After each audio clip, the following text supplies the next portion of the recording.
Wednesday, the 2nd of February 2023. So as usual, we'll take you through some of the stories which are appearing in the national newspaper and of course the Daily Times. My name is Bridget Manoga. I am here with my colleague Alice Chizombe. How are you doing? I'm good, how are you? I can see that you're fine. Looking at how you are, how you're looking today, I can tell that you're doing great. Yeah, I walked from the right side of the bed today. That's good. Okay, so you can go first. Alright, on the front page of the Daily Times, the headline reads, Drama rages on Chizuma. Sub-headline reads, Government interdicts ACB chief. And another sub-headline reads, Raw experts differ on decision. Part of the story leads, Secretary to the President and Cabinet Colin Zamba yesterday interdicted Anti-Corruption Bureau ACB Director General Martha Chizuma, a development that has attracted mixed views. A letter from the SPC indicates that the move has been taken due to what she has described as serious misconduct regarding a case Chizuma is answering regarding to a leaked audio. But the Malawi Law Society yesterday described the letter from SPC as seriously misguided. I think since the day has just started, we are going to hear more. Because some, not my view, but then some are saying it's unfair because the president said he has forgiven Martha Chizuma. And some are even saying they are worried that some of the top officials who have just been taken out from the cabinet list, there are fears that they might be arrested since some of them are involved in some shady dealings. Yeah. While others, like some experts, they also have mixed reactions. Others were like, no, what the president did, maybe just trying to cover up some of his cabinet. While others were like, I mean, I should have been So as the day goes, you are still going to hear more. On this story. Okay, so quickly I'll take you through a story which is also appearing on the front page of the Nation newspaper. Chakwera voted on appointments size, and partly President Lazarus Chakwera has come under fire for his reconfigured cabinet, which observers are questioning the size, reappointment of those he fired without explanation, and political appeasement. The new cabinet, which the Office of the President and the Cabinet OPC released around 1:30 a.m. yesterday, 2 hours after a January 31 deadline, is also faulted of mixing up some ministries. I think for me, this is tricky because we have seen Owen Jamanika, who is a DPP legislator, being included in the cabinet. That's a political move, if I can say, which means, it's going to be tough for DPP to oppose some of the things in parliament and all that. So I don't know what move the Tonsil-led administration is trying to make, but then I think it's a great move. It's like buying the DPP now. Since you can't, they are going to fail to oppose on some of the things. But maybe, if you look at DPP, the DPP side, I think let's kick him out from our party. And also, if you look at like from both sides, maybe MCP have done that. They have done that. I think it's kind of tricky. It's tricky.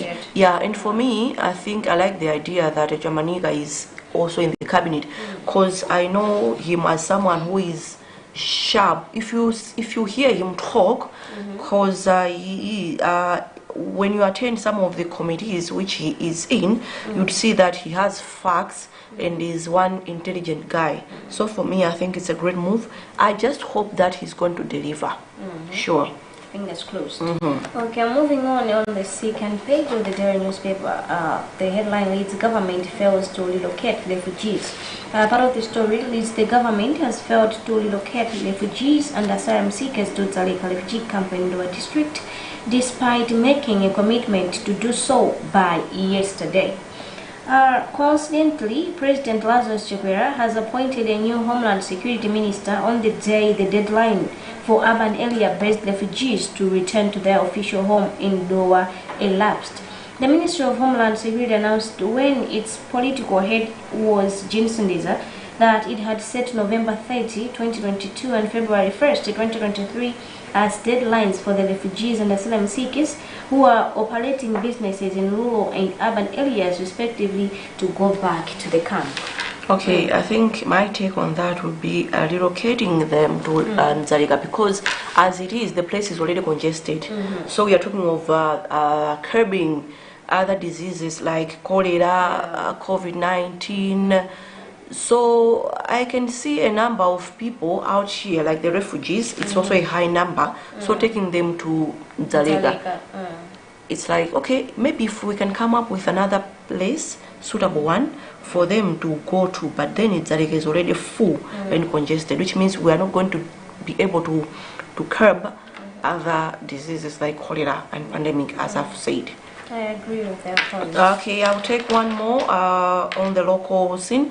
That's a DPP warns in Sonda on attacks. I think drama never ceases there at DPP. The former governing Democratic Progressive Party DPP has warned one of its members, Ken Msonda, to stop attacking party leader Peter Mutharika and Administrative Secretary Francis Mpebo over party matters. Yeah. Wow. Okay. We'll move on to business.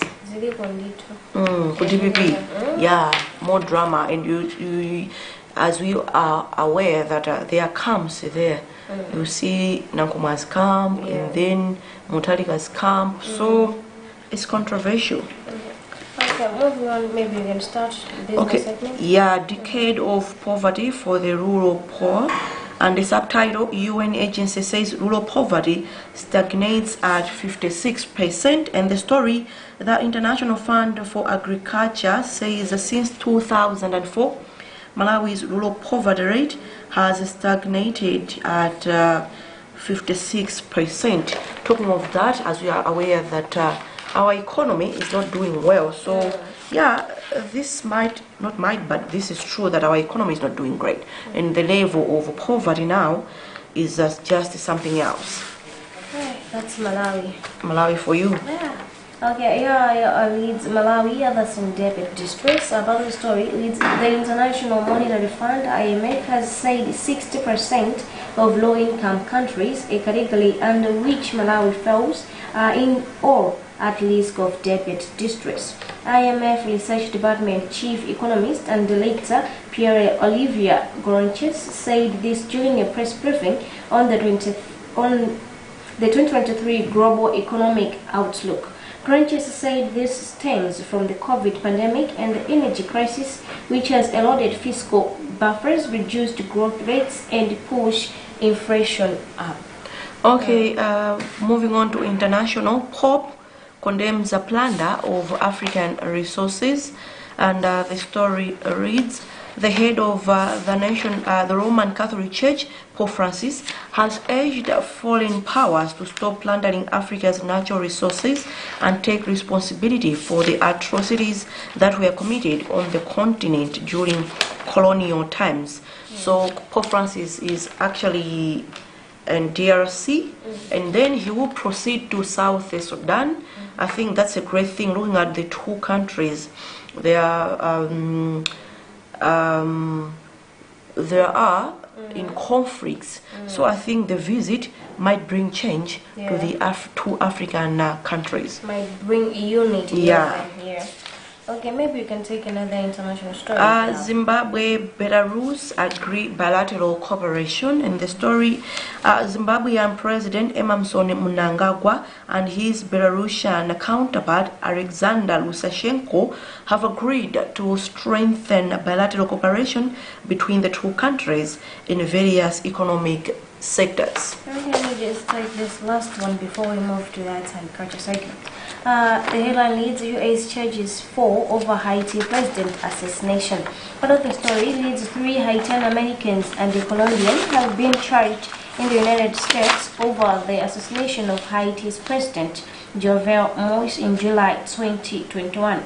7 people in total have now been charged in the U.S. His death in his private residence in the capital, Port-au-Prince, plunged the country, already suffering from rising violence and an economic crisis made worse by natural disasters, into further turmoil. Police say a group of mercenaries, most of them Colombians, was behind the attack, which they suspect a Haitian doctor of ordering as part of a plot to become president. Okay, moving on to arts and culture. Culture, tourism unbundled. The new cabinet announced on Wednesday by the state president has split the culture and tourism sectors. Previously, both sectors were under the Ministry of Tourism, Culture and Wildlife, headed by Michael Usi, but following the reshuffle, culture will be under the Ministry of Local Government, Unity and Culture, headed by Dowa East Registrator Richard Mwendubanda, while tourism will be a standalone ministry to be overseen by Vera Kamtukule. Leeds 2023 National Spelling Bee begins. After successively hosting the Africa Spelling Bee, which attracted 10 countries last year, Malawi National Spelling Bee has started its 2023 contest. The first event, which targeted girls, took place at Mandred Primary School in Chikwawa on Monday with support from Art and Global Health Center Africa through Rise Youth Organization, Malawi AYO. Malawi National Spelling Bee founder come African Spelling Bee chairperson Lois Imbaura said yesterday they were excited to have kicked off the 2023 edition and that they were looking forward to more participation from schools and effort to uplift reading and writing culture in the country. Okay, moving on to the back page of the Nation newspaper. Asmenye ranked 60th in Africa, and there is a subtitle as World Athletics introduces rankings. World Athletics has ranked Malawi's female athlete Asmenye Simwaka 60th in Africa out of 76 in the 400-meter category in the newly introduced global ranking system, where athletes score points based on a combination of results. I think some good news there. When you're talking of the athletes and at least the national team of Malawi, we're doing great. Something recommendable and exciting as well. Yeah, putting Sure. Malawi On the map, yeah. Leeds new sports minister pledges to lobby for increased funding. Newly appointed Minister of Youth and Sports Uchizi Mkandawire has said he is aware that local sporting activities and associations suffer from lack of funds. The Kalonga South parliamentarian has requested Richard Chimwendubanda, who is now Minister of Local Government, Unity and Culture.